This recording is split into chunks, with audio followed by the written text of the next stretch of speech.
नमस्कार जी, मेरा नाम निर्मल चंदेल है और मैं जिला मंडी से हूँ, हिमाचल प्रदेश से। और मेरे जो मम्मी पापा के गांव का नाम बारस है और जो मेरे ससुराल हैं उस गांव का नाम सतमला है। तो मैं जब 27 साल की थी तो बिड्डो हो गई थी, अचानक ही मेरे पति की मृत्यु हो गई थी। तो उसके बाद जो हमारे वहाँ पर रीति रिवाज है कि 4 साल तक कहीं नहीं जाना।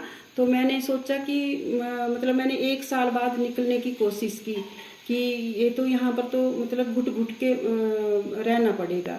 तो हमारे वहाँ पर महिला मंडल बनाने के लिए एक लड़की आई जो सुतरा में काम करती थी, वो ब्रांच के तौर पे। तो वहाँ महिला मंडल बनाया उन्होंने हमारे गांव में।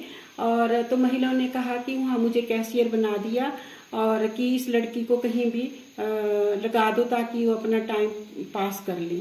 तो फिर उन्होंने यहाँ सूत्रा में बात की, जो हमारे निर्देशक हैं उनसे, कि भाई ऐसे ऐसे है। तो उन्होंने कहा कि ठीक है आप ले आओ। फिर मैंने यहाँ पर मुझे अकाउंट्स का काम करने के लिए दिया, परंतु मैंने ऐसा नहीं सोचा था कि मैं ऐसा काम करूँगी। मैंने सोचा कि मैं पीएन का काम करूँगी, इधर से उधर फाइलें ले जानी। तो फिर मैंने 15 साल अकाउंट्स का काम किया। पहले मैं हाथ से ही किताबें लिखती थी, सारी कैश बुक लेजर सारा कुछ।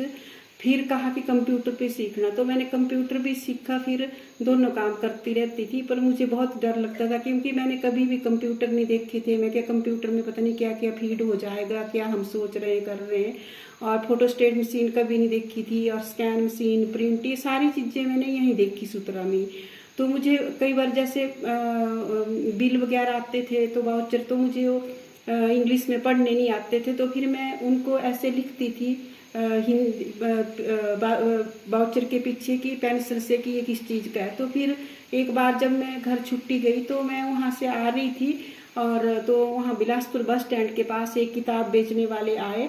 तो छोटी छोटी किताबें बेच रहे थे वो। तो उसमें अकाउंटिंग लिखी थी, गिनती 25 कैसे लिखना, 85 कैसे लिखना, और वेजिटेबल सब्जियों के सारे नाम। तो मैंने वो किताब ली और उसको पढ़ती थी मैं। तो भाई ये क्या क्या है, तो उस तरह से स्पेलिंग गलत ना हो चेक के ऊपर। तो उस तरह से मैंने अपनी पढ़ाई मतलब अकाउंट्स में इस तरह से सीखती रही और करती रही। फिर उसके बाद 2005 में हमें एक लेटर आया कि एक उदयपुर से आस्था संस्था से कि आप एक मतलब एक कल महिलाओं का यहाँ सम्मेलन है। तो फिर हमने कहा कि तो फिर हम वहाँ जाने के लिए वहाँ गए सम्मेलन में। तो उस टाइम हमें 25 रुपये पेंशन मिलती थी, और बहुत सारी महिलाएं हमारे साथ कहती थी कि हमारी पंचायत में बात नहीं सुनते, घर में देवर मतलब गांव वाले देवर जेठ सब लड़ते हैं और पेंशन 25 रुपये है, काम नहीं मिलता। तो फिर मैं सोचती थी कि ठीक है, अब मैं तो अकेली हूँ, मुझे पता था कि मैं अकेली हूँ, तब भी मुझे कितनी परेशानी है, पर बच्चे वाली महिला कैसे क्या कर गुजारा करती हैं। तो फिर 2005 में हमने एक नारी शक्ति संगठन का काम शुरू किया, और जो भी उसमें थी बहुत अच्छे बाज्य से मतलब बीन बाज्य, और मतलब बहुत अच्छे 3 दिन का सम्मेलन किया। उसमें जो रीति रिवाज थे उनको तोड़ा गया, जैसे मौली बांधी सारा कुछ। और फिर उसके बाद मतलब जनवरी 2013 में हमने एक नारी शक्ति संगठन का पंजीकरण किया। और फिर उसके बाद हम इस तरह से काम करते रहे। फिर हमारा नेशनल फोरम बना, जो राष्ट्रीय एकल नारी अधिकार मंच है, मैं उसकी प्रेसिडेंट भी हूँ। और जो हमारा एकल नारी शक्ति संगठन हिमाचल प्रदेश स्टेट में, उसकी स्टेट कोऑर्डिनेटर हूँ। तो इस तरह से फिर हम जैसे जानकारी मिलती रही, मैं मीटिंगों में बाहर गई, तो फिर हमारे को एक Change.org का एक इसके लिए अवार्ड के लिए फॉर्म भरने के लिए आया। तो फिर उसमें काफ़ी सारी हमारे से कॉन्फ्रेंस पे मीटिंग उस पे फोन पे पूछा कि आपको इंग्लिश आती है। मैं क्या हाँ, मैं बोल लेती हूँ, मुझे समझ आती है। पर मैंने मतलब ऐसा नहीं कहा कि नहीं आती, मुझे समझ आती थी, आ जाती थी थोड़ा थोड़ा, मैं सीखती रहती थी।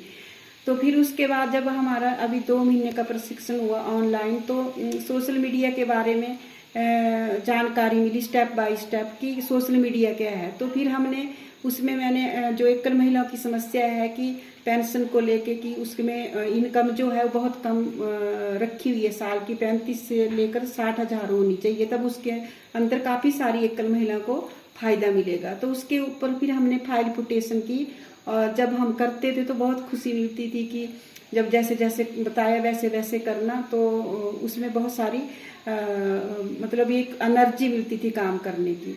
और तब मैंने फिर वो फाइल कोटेशन की और जब उसमें साइन हुए हमारे मतलब मेरी कोटेशन में 12,273 लोगों ने साइन किए और तो बहुत खुशी हुई। और जैसे कि मैंने जैसे मैं ये सारी चीज़ें जो कहाँ सीखी, जैसे मान लो मैं हमारे ट्रेनिंग प्रोग्राम होता था तो उसमें मैं देखती रहती थी लंच टाइम में, जैसे उन्होंने चार्ट लगाए वो ट्रेनिंग जो करते थे वहाँ पर सहभागी, उसमें क्या बनाए हुए चित्र और किस तरह से क्या किया हुआ है, और जो गाने वो भी सुनती रहती थी कि इस गाने का मकसद क्या है, जैसे कि जागो बहनों डरना छोड़ो और हिम्मत से काम करो। और वो मुझे भी पता था कि हमारे अंदर जितना डर है और डरा के रखते हैं या इस तरह से, तो हमें आगे बढ़ना चाहिए। तो मैं अभी सभी महिलाओं को यही संदेश देना चाहती हूँ कि बिल्कुल डरना नहीं है, और जब आपको मौका मिलता है तो उसका फायदा उठाना चाहिए और अपने लिए कोशिश करनी चाहिए ताकि हम आगे बढ़ें और हिम्मत से काम करें। और मतलब एक जैसा टाइम नहीं रहता, और जब मैं उस टाइम मुझे कुछ भी नहीं आता, आज मैं किस तरह से इंटरनेट वगैरह यूज करती हूँ, सारा कुछ सबसे पहले कहीं भी जब देखना तो ये देखती हूँ कि मेरी फाइल में कितने साइन हुए, तो मुझे वो पता लग गया। क्योंकि कभी भी ऐसे डरना नहीं चाहिए। और मुझे सबसे अच्छा ये लगता है कि जब तक मैं महिलाओं के साथ नहीं मिलती, जो गरीब लोग हैं या दुख तकलीफ है किसी को, तो उनका साथ देती हूँ या कुछ उनके लिए अच्छा होता है तो मुझे बहुत खुशी मिलती है। और मुझे अभी जो मुझे समस्या है कि जैसे मैंने प्रपोजल वगैरह बनानी है या तो उस तरह से, जैसे इंग्लिश में, हिंदी में तो मैं लिख लेती हूँ पर जैसे इंग्लिश में जैसे उसको फाइनल करना इस तरह से, तो वो अभी सीख रही हूँ, थोड़ा कर रही हूँ।